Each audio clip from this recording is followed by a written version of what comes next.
Yeah, well, back then, you would wear what you call your eclipse. It was a gold tam with a black band around it. And the Stones had red tams with a black band. And the Disciples had a royal blue tam with a black band around it, right? And the Black Panthers had black tams with black bands around it. But the Black Panthers wasn't a street gang. They was like a community-based black nationalist group. It never was a street gang. Most of them were like college students.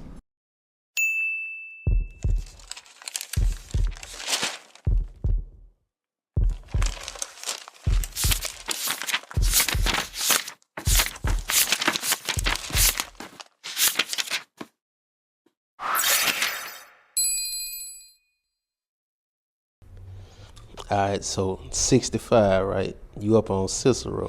No, they started the Vice Lords in 65. Slim come from 16th Street and moved up on Cicero and Gladys. And he met Mookie, Peanut, and all them guys, and he would take them over on 16th Street, and then they became the Cicero Vice Lords in 65. When I moved on Cicero in 66, they was already established up there. Okay. Right? And when I went to May School, that's when I met Troy and all of them. And we would, after school, hang on Laverne and Gladys. And then we would go swimming together in the summertime. And then that's when the Cicero Vice Lords noticed us. Because we kind of grew. You know, it was a bunch of us, man, about 40 of us, right? All of us, like in the 7th and 8th grade at May School. And so they noticed us, and that's when they approached us and told us that we're going to be in that era, we got to be Vice Lords. And it was a nation meeting at Mandel Church, right across the street from our school, on Laverne and Congress. And so they said we need to be there that Friday because it's going to be a nation meeting. And we didn't even see ourselves as no gang. We didn't have no name for ourselves or nothing like that. So we bounced it around and see what we wanted to become. He come up with, why don't we be the Gladys Vice Lord? So we was on Gladys and Laverne. Then somebody said the Laverne Vice Lord. Then why don't we be the May School Vice Lord? Cause that's the school we went to. And then Troy, he had the idea that Geronimo was an Apache warrior that fought whites. And we were fighting whites to go swimming. So why don't we become Apaches? And that sounded kind of good. And so we all voted and we became the Apache Vice Lords. And they looked at me. I became the chief of the Apache Vice Lords. This brother, Frankie Howard, he was right up under me. And then Troy, KT, he was our war counselor, because back then you had a war counselor who had pretty much as equal rank as the chief, because he would declare what we were doing, all that stuff. And then you had Champ and King Bean and Willie Cage and Black Charles and William Curtis and Bus Driver, all those guys. Right, Champ, all them guys, we were like the original Apaches. So when we went to that meeting, the older Cicero Vice Lords introduced us to, Pepperlo was there, Bobby Gore, all them heads from off 16th Street, because that's when they were starting that movement to become Conservative Vice Lord Incorporation. So they was meeting with them, explaining to them that they need to do something different up on Cicero, as far as meeting the legislators, meeting with businesses, start becoming a community organization. It was during that era that we got pulled in. And so before they could allow us to become Vice Lords, we had to go on 16th Street. And we had to sit in the House of Lords. And they challenged to make sure we was clear on what we were signing up for, what Vice Lords really meant. And that's when they was introducing us to that whole concept of Conservative Vice Lord Incorporation. And they was moving from the old Vice Lord street gang mentality. And they wanted to be self-help, and they wanted to make sure we understood what we was getting into. And we had to go through that about 2-3 days. Then they finally sanctioned us to be Apache Vice Lords, which was the youngest branch at that time of the nation. And I was the youngest chief. I was 13 at the time, right? Because this was in 1967. We had moved into 1967. That's how that happened. Do you recall any other branches at that time when you started Apache? Well, you had the Cicero Vice Lords that was right there with us. We was Apache Vice Lord. One night we was at this is like in 1968, About a year later, we was at a basketball game at Resurrection School, which is really like a block over in the 5000 block on Jackson. And there was some young guys there. They was from Spencer School, right, on the other side of Madison. We didn't think nothing of it, right? But when we were leaving, they shot, right, and they hollered "Faux Love." And so I asked my guy, what the fuck they mean, "Faux Love"?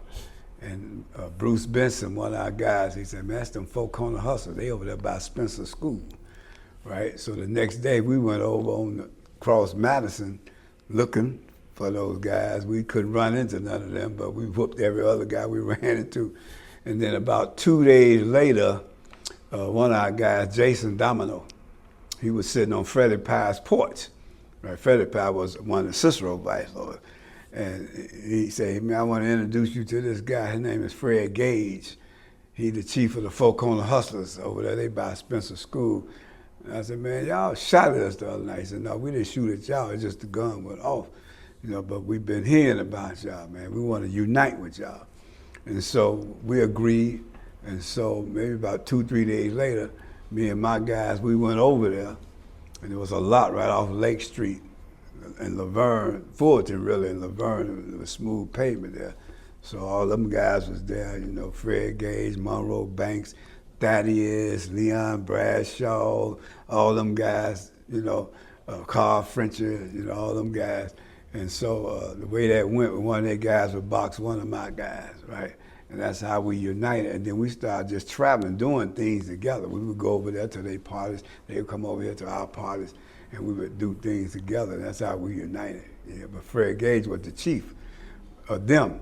But Walter Wheat was the actual founder of the Four Corner Hustle. They was like on Pulaski and Wilcox. So that was headquarters. Yeah. So Fred had moved up on West End and Kilpatrick and went to Spencer School, and that's when them guys became Four Corner Hustlers. Oh, yeah. So Four Corner Hustlers was in existence before they collided with the Vice Lord. They always been the Vice Lord, because Walter Wheat, the founder of the Vice Lord, he been a Vice Lord, Him and Willie Lord, they was independent Vice Lords.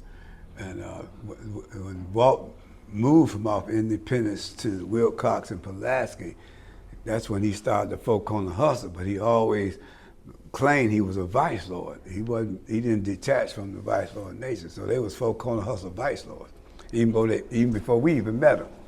It wasn't like we met them and they became Vice Lords. They was already Vice Lords when we met them. Yeah. Oh, so they was saying that back then? Yeah, they was Four Corner Hustle Vice Lords, yeah. Oh, okay. Yeah, because, matter of fact, Walt and Willie were so tight that Walt would always say Willie Lord was his chief. Yeah. They always had a relationship with the unknown Vice Lord. Yeah.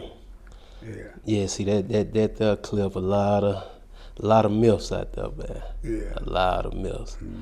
So back to 66, right? This at the time Apache started? Yeah, the Apaches really started in the summer of 1967. I moved on Cicero in 66, right? And that's when I met them guys. And we was like going swimming and all that. And then the winter came. And then that summer of 67, that's when the older Cicero Vice Lords noticed us. And that's how we became Apache Vice Lords in the summer of 1967. Okay. Yeah. So Vice Lords at that time, right, 67, you told me you attended a meeting. Kind of paint a picture for me, like what was the attire of Vice Lords at that time? Did they have colors? Did they have symbols? What was it like then? Yeah, well, back then, you would wear what you call your eclipse. It was a gold tam with a black band around it. And the Stones had red tams with a black band. And the Disciples had a royal blue tam with a black band around it, right? And the Black Panthers had black tams with black bands around it. But the Black Panthers wasn't a street gang. They was like a community-based black nationalist group. It never was a street gang. Most of them were like college students, yeah. Okay, so you coming into it, right, at the time the Vice Lords kind of transitioning from a street gang to a political organization, right? Right, the time we became Vice Lords, Bobby Gore and them had already established and had a press conference declaring that they no longer was a street gang, that they was a community organization, and they had got some grants and was hiring young vice lords to clean up their own neighborhood. And the purpose of that meeting that we got introduced to was they was meeting with the older Cicero vice lords and giving them the new concept on how they was moving. And they was trying to let every branch of the vice lords at that time say, this is how we moving now. We getting away from that street gang. Because you had, at that time, you had the Cicero vice lords, you had the Albany vice lords, the Congress Street vice lord, the 16th Street vice lord. And at that time, vice lords' first name come from what street they was on.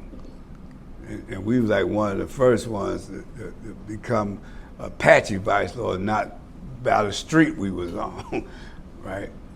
Yeah. Okay. So when y'all went to that meeting, do you remember any particular faces that was there? Well, the older guys I remember was Bobby Gore, Pepperlo, Calloway, Black Wren. Those like the original guys. Matter of fact, Black Wren and Calloway was actually in St. Charles with Pepperlo when he founded the Vice Lords in 1958, right? Really 1957, and then they came out in 1958.